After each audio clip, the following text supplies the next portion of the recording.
On the bench today is the Commodore PET Companion, an external composite and RGB to HDMI video output for the Commodore PET. This was sent to me by Rudy's Retro Intel and Geek with Social Skills. I'll post links to their channels down below. It's in kit form, so I've laid out all the tools to put this together today. We've got some PCBs and some components, chips, connectors. The tools are soldering iron, solder wick for mistakes, vise, magnifying glasses. Here's the main PCB. This looks like the top side. This looks like the bottom side. The cassette port board is just to tap 5 volts for the rest of the circuits. Edge connectors, chips, signal connectors, and components. There is an instruction manual, so I'm going to take a minute to go through this in detail. Created by Rudy's Retro Intel, and he says the initial idea of this board was to help while he was working on PET computers. When you're repairing a PET, it's easy to have it out on the bench, but not easy to see what you're doing. So having a composite video output lets you see what the PET's doing, whether it's working or not, without having to put it back in the case. Comes in very handy. We have the following features: external video, composite video via RCA jack. There are some jumpers that invert the signal depending on whether you're using a 9-inch or 12-inch type PET. And a DB9 for the RGB to HDMI. Audio connector for CV2 audio. Manual can be found on Rudy's GitHub. And his YouTube channel has some videos demonstrating this. All the PETs have their video output on the user port, but make absolutely certain that you do not accidentally connect it to the IEEE port. 9-inch monitors output an NTSC compatible signal, but PETs with the CRT chip or 12-inch monitors do not. So if you want to use composite video with a CRT based PET, you need to replace the edit ROM with one that's customized to initialize the CRTC at NTSC frequencies, or PAL frequencies, depending on if you're in Europe. Also, he says to disconnect the internal monitor cable because the monitor is going to be receiving an NTSC type signal, and that won't be compatible with the 12-inch screen. Here's a note that since there is silk screening on both sides of the board, one side says component side. The other side is the bottom side and doesn't have the component outlines, just the locations to help with soldering. Step-by-step instructions for installing the components, chip installation, a schematic showing the video to composite converter, and the user port and cassette port pinouts.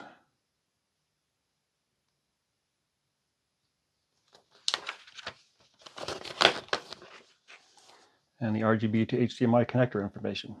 Here he mentions that the circuit he's using is based on a schematic from the book The PET Revealed in 1979. And I gotta say, Rudy did an excellent job putting together this manual. It's very complete. First, I want to say that this is a pre-release, not the final version of the product. So this may change by the time you get one of these, if you do. The size of the pads on this board, I'm going to go with a small-ish tip. Not too small, but this should be about the right size. He has been very kind to put the parts in little envelopes labeled with their values, so you know which part is which without having to read the color codes or get out the multimeter. The instructions say to install the resistors first. Use the smallest gauge here to bend the leads.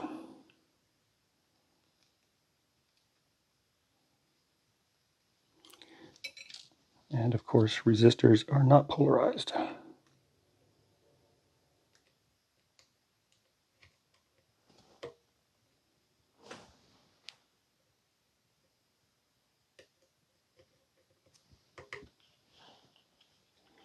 little trick I picked up in the Air Force using an old solder wick spool to wind solder around. Makes it easier to feed some out when you need it.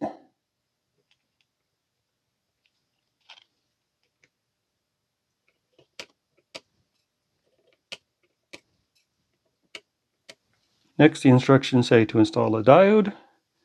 There is an addendum that says the diode location and orientation is correct. However, the holes are a bit close together. Therefore, when installing it, it may sit high on the board, which is fine. You can see that the holes are pretty close there. So diodes, of course, are polarized. So we put the stripe on the same side as the stripe. Next up is a capacitor, 2200 picofarads. Goes here. The silkscreen is a mistake. The addendum says capacitor marking is incorrect. It is marked 2200 microfarads. However, the correct value is 2200 picofarads. Next up are the jumpers. One there. One there. Actually, these through holes being a little bit undersized is actually quite helpful because the parts stay in place when you solder them.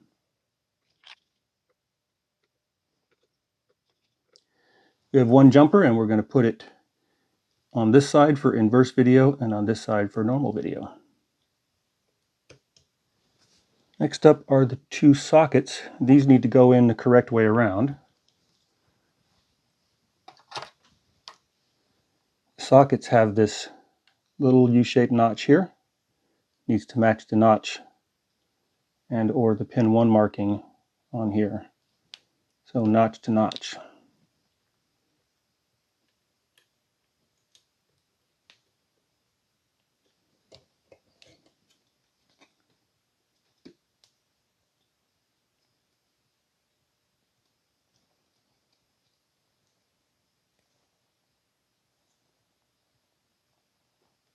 One of those pins did not come through. Oh, and I see that.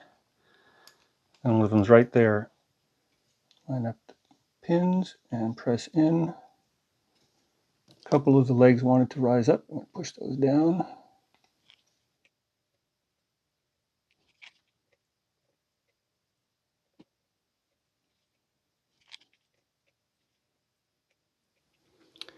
And next is the last component, the 10K adjustment potentiometer.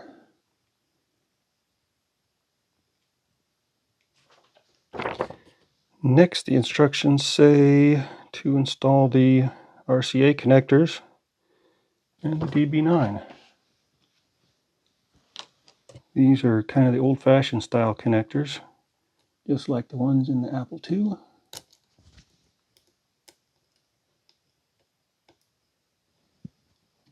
The 9-pin connector has these little solder cups, and there are these little edges here. And so this will only insert into the holes up to those edges, leaving just a little gap right there.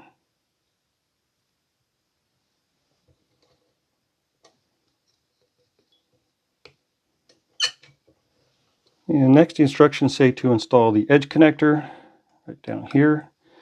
Now there is a right side up and an upside down.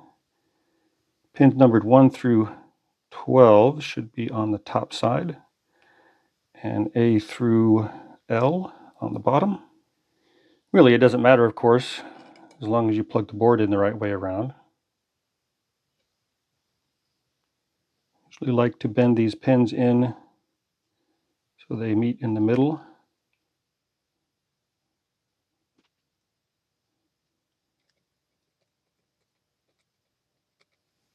And before I move on, I'm going to go ahead and clean the flux off the back side of this board.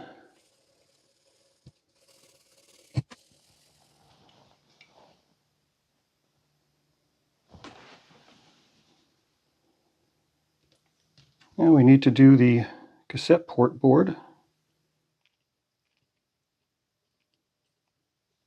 So next we need to solder a wire from this 5-volt supply to here. And ideally you want to use stranded wire. Now I have a lot of this wire. This is solid core, so it's not going to be very flexible and it'll break after a while. So I need to find some stranded wire.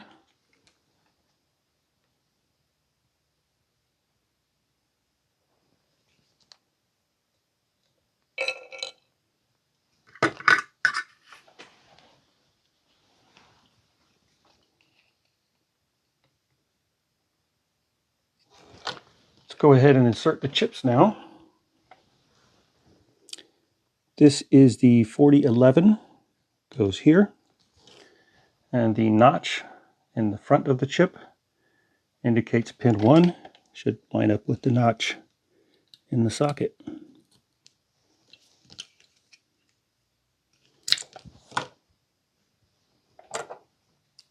And of course I bent one of the pins, I bent 2 of the pins, I bent 3 of the pins actually. So let's be more careful this time.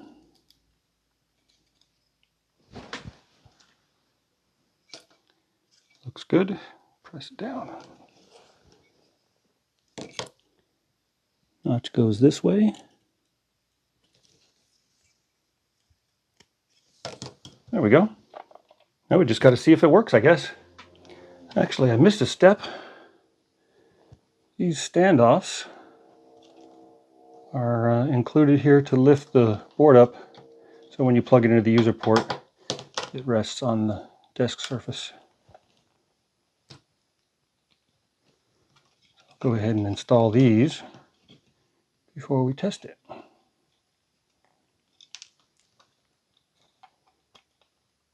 These are plastic screws and they don't actually want to go in there because of this component here. Let's see what I can do. Push that down and turn this from the other side.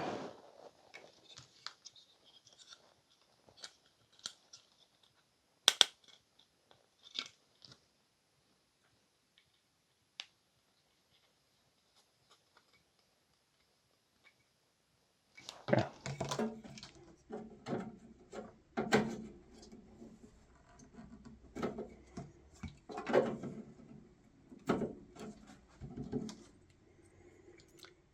We'll get our 5 volts over here. Okay, let's give this a try. Composite video signals right here on this side. And we'll try this out on a Commodore 1702 monitor.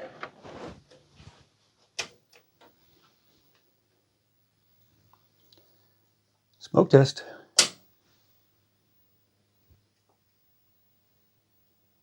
There's a picture on the PET monitor. Oh, and the 1702 is warming up. Brightness. Contrast. There we go. That's pretty rock solid right there. This Apple Monitor 3 is actually a really good choice because it's a green screen and it's monochrome, so no shadow mask. The picture actually looks really good on here. Here's a little Samsung flat screen TV.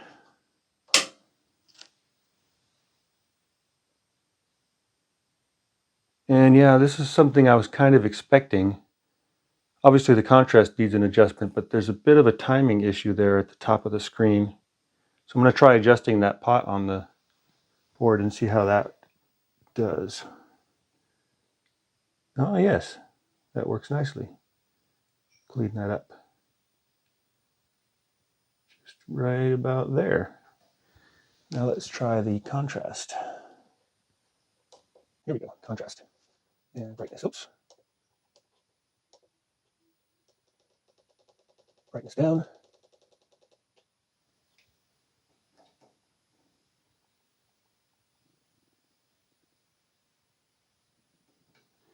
If I go too far this way, it loses sync altogether. And I can see a little bit of distortion in the second line there. Next, I want to see how this StarTech composite to VGA converter works.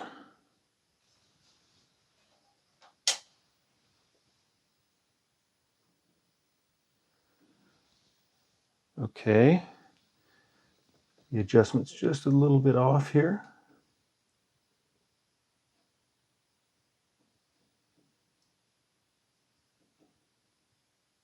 Looked like I was close there for a second.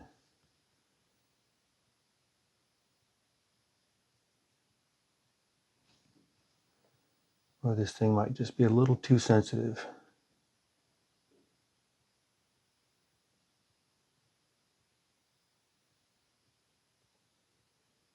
This converter will work with MTSC or PAL, but it would seem to be way too sensitive to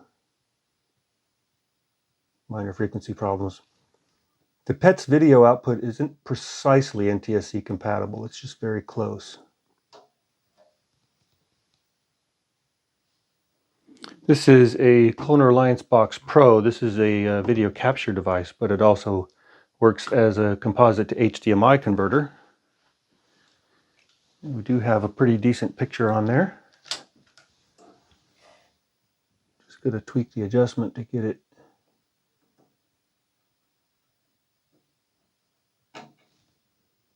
That's not quite right, is it? And that vertical line is gone.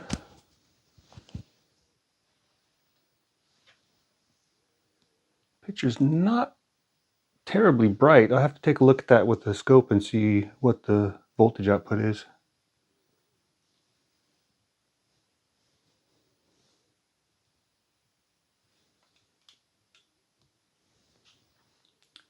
I'm not seeing any jitter.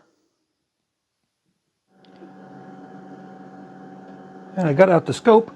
I was just about to find my probes, and then I realized I have a BNC to RCA adapter, so I should just feed the video signal directly in. Okay, there's our signal. And having a little bit of trouble getting it to sync up or trigger properly. If I take the time base up here, we can see the horizontal synchronization signal, which is right around 15 kilohertz, where it ought to be. Taking the time base down to where we can see the 60 hertz vertical, the trigger's just not working well for me, so that's fine. We're seeing, we're set for 2 volts per division, so we're measuring about 4 volts peak to peak. And that's actually a lot higher than a standard NTSC composite signal, which should be around 1 volt peak to peak. In the book, The PET Revealed, on the page that shows the schematic, page 86, they show an output waveform diagram, which is fairly close to what we're seeing, although kind of looks inverted. I'm guessing that this higher input voltage might have been overloading the automatic gain control on the input to one of those devices, and that might have caused the picture to be dim. So what about PETs with a 12-inch screen? That is a bit of a problem because the 12-inch monitors run at 20 kilohertz, not 15. So they won't output a NTSC compatible signal. There are 2 ways to work around this. One way is to replace the edit ROM temporarily with an EEPROM that you've configured to initialize the CRT controller chip to an NTSC compatible frequency. The edit ROM is usually the only one that's socketed on these universal boards. If you do that, of course, you're going to want to disconnect the internal monitor because the internal monitor won't accept a 15 kilohertz horizontal frequency. Another way around it, without replacing that ROM, is to use one of these. This is an RGB to HDMI converter. And Rudy has included a 9-pin video connector here for connecting to the RGB to HDMI. And because I don't have a compatible EEPROM handy, I'm going to try out the RGB to HDMI instead of replacing that ROM chip. I have my RGB to HDMI all set up, connected to the cloner to the monitor. And now I just need to connect an RGB video cable between it and the PET Companion. And I just realized that the video connector here on the PET Companion is male. And all of the CGA video cables that I could find are also male on both ends. Indeed, if you look at the back of the computer with a CGA output, or MDI or EGA, the connector on the computer is usually female. So I've suggested to Rudy that in future kits that he use a female connector there instead of a male one. Fortunately, I found this. This is a 9-pin serial gender changer, but fortunately, all 9 pins are a straight pass-through. So if I plug this in, I can plug in the CGA cable and plug that into the RGB to HDMI. I've already configured my RGB to HDMI with a couple of PET compatible profiles. I did a video about that a while back, and I'll post a link to that up in the corner. Contact.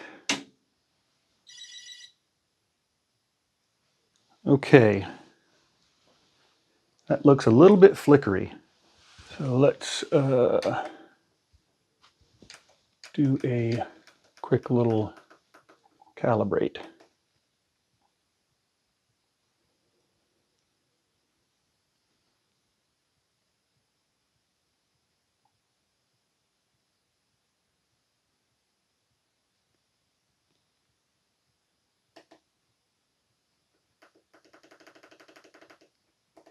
There, that looks good. The profiles I configured are a primary and a sub profile.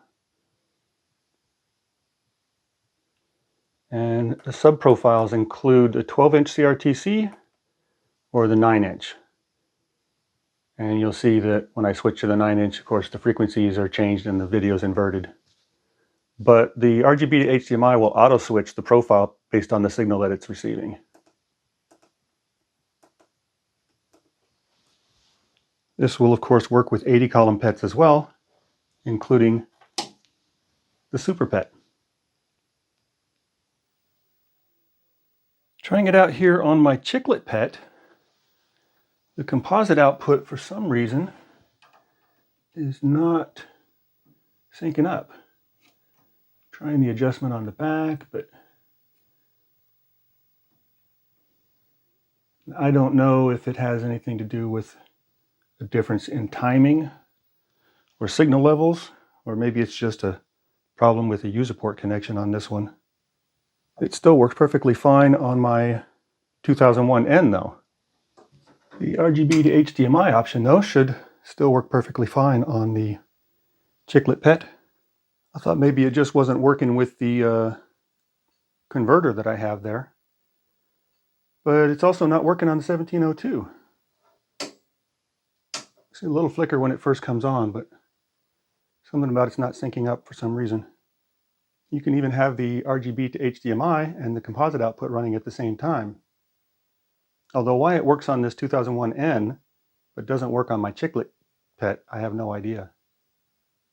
As I understood it, the 9-inch PETs all have the same exact video output. So there may be something wrong with my chicklet PET, I'm not sure.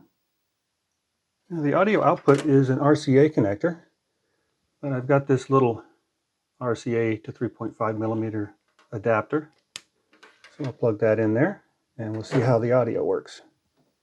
The audio circuit on the PET Companion is based on this diagram here from the Space Invaders game. It's just a connection to the CB2 pin M on the user port through a resistor to the audio connector, either a piezo transducer or a powered speaker like this.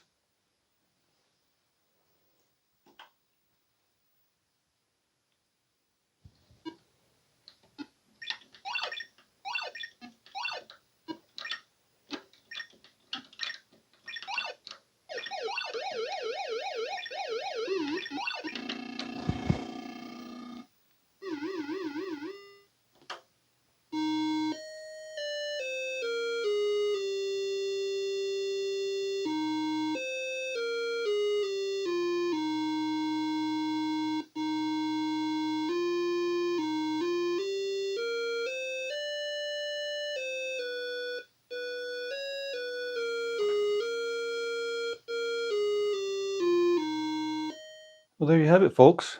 The PET Companion by Rudy's Retro Intel. It is based on a fairly simple vintage hobbyist circuit, so it's not exactly NTSC compatible. So your mileage may vary depending on the type of monitor that you have, or perhaps even the type of PET that you have. But it can come in quite handy, I think, if you're working on a PET and you're not sure if the monitor's working or not. Maybe you've got a PET board on the bench and you need a monitor to see what's happening. Or maybe like Rudy, you don't want to stress the monitor by turning it on and off all the time. Rudy's asked me to mention that he will have these available at World of Commodore this coming December 2nd and 3rd in Mississauga, Ontario. So if you're at World of Commodore this year, say hi to Rudy. That's it for now. Thanks for watching.